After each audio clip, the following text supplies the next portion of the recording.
Next we have Jeff Wendell to present John Ausen.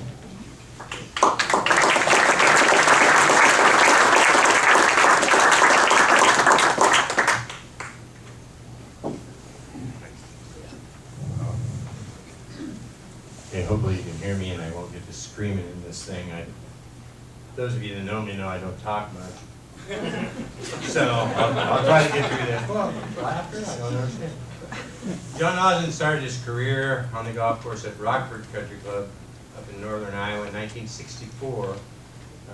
By my math, he was 13 at the time. Rockford was an interesting place because it cranked out a lot of people who ended up in the business. And I want to just read a quick piece of Rick Tegmeyer's nomination letter that he wrote for John, as Rick was one of those that followed John at Rockford. And Rick writes, "As I got close to college age, the same green chairman urged me to follow the footsteps of John Ausen. While I had never met him, his legend was already established in our small hometown. Sometime later, while John was at the Field Club of Omaha, our paths crossed at the GCSAA National Convention. I walked up and introduced myself, and he took the time to talk to a young turf student.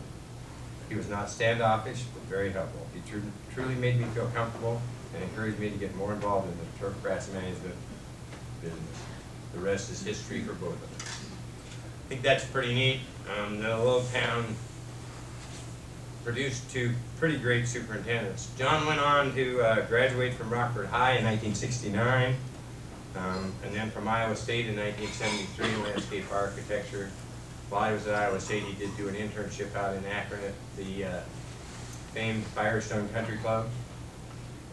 After he graduated from college, he took his first job as an assistant superintendent at Spring Lake over in Quincy, Illinois, and was there for almost 2 years before he took the position as the superintendent at the Field Club of Omaha, and was there from 1975 to 1984, and then he came here to Hyperion Field Club in 1984 through 2016. So I think that makes John the only person who was a superintendent only at field clubs in his career. Let's see. I have to use notes, but then I didn't bring glasses. And the list of all John's service to the industry is listed in your thing. I won't read through that. I will tell you that he was on the Iowa Golf Course Superintendent Association board 2 different occasions, served as president in 2002. But what I really like to tell you is most of John's accomplishments were behind the scenes. He worked very hard back in the 80s when he first came here with the Pesticide Bureau, Iowa Department of Ag, Mr. Chuck Eckerman. That's when they first came up with rules that golf courses had to post for pesticide applications. And I think the original rule was going to be there had to be a placard every 15 feet. It was going to be really tricky to go around the golf course that way. John did a great job of getting those signs put on just the first, hence he used to contact the superintendent if he had questions. He worked with the Iowa Alliance of Environmental Concerns for, I think, almost 30 years. He was on that board. And that was our lobby at the State House. And the Iowa Golf Course Superintendent Association was one of the first associations to have a lobbyist. And John worked with that group for a long time and did a lot of work on state preemption to make sure that individual municipalities didn't pass more restrictive laws against pesticides than were on the books for the state. He also, into the 90s, worked a lot with, into the 90s, started in the 90s. I think the last time we met with Mike Anderson down at DNR was, at least last time I was there, was 2015. So for a long time he worked with the people at DNR. Once I started working for Iowa Turfgrass, I found out that all those people just loved John. And that's how he was able to communicate to them the needs that the golf business had in terms of using water and how to use it. And it's just his, very quiet manner and his ability to just explain it to him that got through. So he did a lot of good that nobody ever knew about. And if you know John, he never sought credit for any of that work. And I think that's probably one of the reasons I'm up here doing this now. He got involved, and I can't remember when he kind of lost interest in playing golf, but Bill Reed and some others got him interested in the hickory golf. He started playing with the old clubs and really got into golf again. I think he's also the only superintendent who's ever made a hole-in-one with a cleat. Unless there are any others here that have done that, I think so.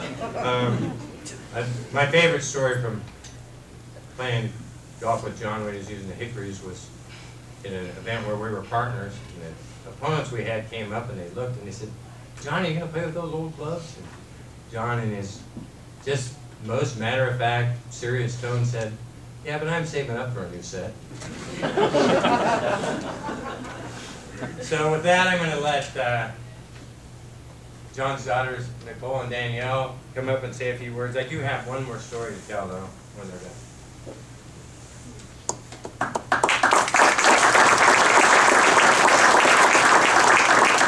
He always has one more story to tell. My name is Nicole Jones. And I'm Danny Ausen. And we are the proud daughters of Hall of Fame nominee John Ausen. And I don't like to be at the podium much like Dad, so we'll get through this. Danny and I were both fortunate to spend our childhood growing up here at this beautiful golf course. Summers were spent playing junior golf and swimming at the pool. And in the evenings, Dad would swing by the house to pick us up to go check on the irrigation system, which would many days end up with a quick trip to Dairy Queen at the end of the Buster Bar. On those evenings, we'd ride around the cart as the sun would set. Dad would plunge his little red Swiss Army pocket knife into the fairways and rub the dirt between his fingers to check the moisture of the ground, taking care to make sure every inch of the golf course was watered and cared for. He'd toss a ball down here and there and help us work on our approach shots. We'd identify trees and look for frogs in the pond. Some nights he'd let us loose with a few clubs and we'd play as many holes as we could while the irrigation chased us. Most kids don't get to have a take your daughter to work day whenever they wanted, but we did and we were very lucky. But best of all, Dad was always there. Being a superintendent is a demanding job for any man. 24/7 taking care of his family and his other very demanding child, this golf course. But Dad made it to every softball game, every dance recital, and every parent-teacher conference. He may have been exhausted from an all-nighter during a severe thunderstorm, but he made sure we never felt second to his job. He always took care of us too. We think there's no one more deserving than him for this award. We're so excited you are honoring him. Thank you.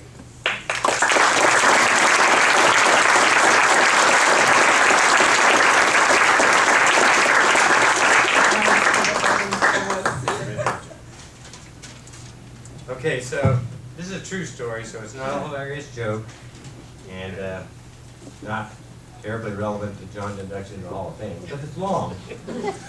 So it's been a number of years. John Newton, myself, John Ausen, and my wife Christy went to Western Iowa to play golf. This was early in the year, April. The forecast was 50s and sunny. We thought, well, this would be great. And we get to this golf course and we play the first 9. And as we play, the clouds start to move in and the wind starts to blow. By the time we get to the turn, it's damn cool. And so we said, should we go on? And of course, I always say yes, we should go on. And John Newton's kind of the same. Christy says, I'll go on the condition that you give me a Bloody Mary. So John Ausen goes in, and there's a young guy behind the bar, and John says, can I get 4 Bloody Marys? And the guy says, well, I don't know how to make one. John says, that's okay, I'll help you. The guy says, well, I don't even know what glass to use. John says, we're going to take them with us, use those red Solo cups.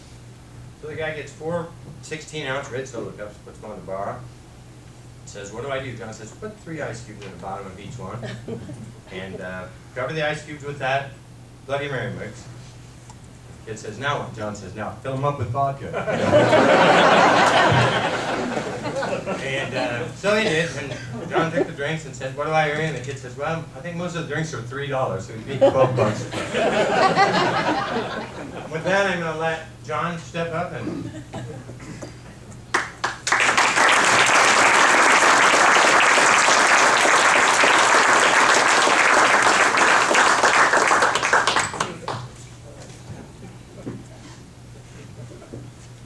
Thank you, Jeff. I also brought some notes, so I didn't lose my place. But I don't know about you, but I was kind of looking forward to some stories from Brad, Jerry, and Rick, so I'm going to keep this short. I want to thank the IGA and the directors and committee for this award, and the members of the IGA. It's a very special to me. You know, okay, I'm going to say, I look out on this crowd and I see colleagues that deserve this award more than I do. I know that's a cliche, but it's true. But then I got thinking, wow, these people nominated me for this award. I mean, that is really, it's hard to get my head around that. So, but there's about 3 people I want to talk about very quickly. It was very instrumental in my life, especially here in Des Moines at Hyperion. Bill Reed, standing right over there, he's got funny pants on, as they say. Great story on that at a quick trip too. You'll see what funny pants. So, yeah, Bill reignited my love for golf when he introduced me to the Hickory clubs. And I'm forever grateful for that. It is a little funny when you walk to the first tee with those, and these guys say, "You're actually going to play with those? Why are you doing that?" And I said, the only response I can come up with there is, the game just isn't hard enough. So, and that meeting, they kind of sat back, and so that ends that conversation. We play golf. Second person, Jeff Wendell. There's a great story that goes past that Bloody Mary story, and Christy's nodding her head, and it's the, you know, someday, just catch me, and it's pretty priceless. I won't talk about it now. There's just enough time. Jeff's been a great friend of mine since I've been here, and it just fascinates me because he's just one of the smartest guys I know. And I like being around people like that. Finally, Rick Tegemeyer. You know, Jeff talked about Rockford. It was, Rick and I were very, very fortunate to come out of this little town. I mean, it's 900 people there. And I think they were counting cats and dogs when they did it. So, Rick and I collaborated on an article once about people coming out of Rockford. And there was, I think we got up to 9 golf, turf professionals that came out of there in some capacity. And I don't think we ever finished because people just started coming out of the woodworks and said, "Yeah, I worked there, and now I'm working here." So we had a great time there. It was all because of the butcher and the banker. 2 men with just a passion for golf that prodded Rick and I. I almost got fired from that place, And put an old truck with everything cut off except the seat and a 4-speed transmission in a 13-year-old's hand. What's he going to do with it? You got to run all over the place and not get any work done.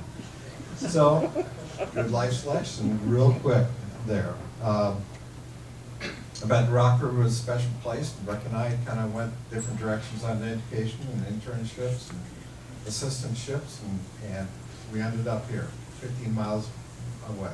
I mean, just amazing.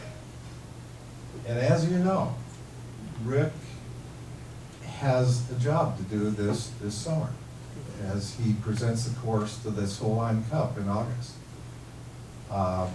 Quite frankly, I can't think of a man more qualified to do this than Rick. And I say that with all sincerity. I was thinking about this as I was running through my notes again. You get into different areas when you're thinking that It's kind of like General Patton in World War II. You know, he's the right guy, the right place, the right time in history. And Rick is going to do a great job there. I'm looking forward to volunteering for the week. And I think a lot of people in this room are going to do the same. And Rick will present Des Moines to the golfing public throughout the world. And it's going to be great. Thank you, Rick.